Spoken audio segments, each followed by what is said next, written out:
Assalamualaikum friends, today I will discuss how to fix UC browser app keeps crashing issue in Android.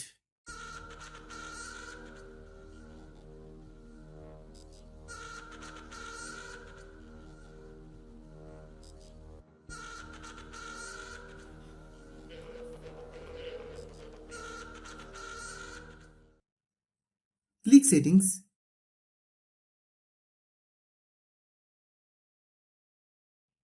click apps, click app management, click UC browser,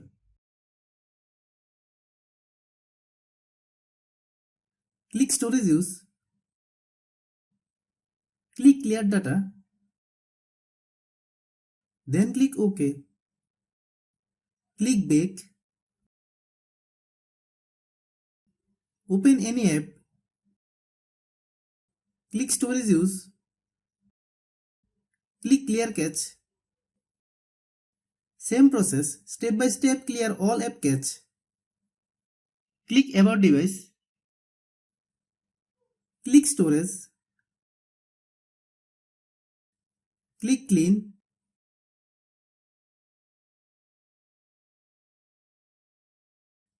click clean,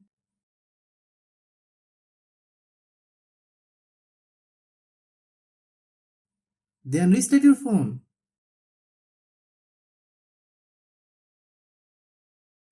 Then open Google Play Store.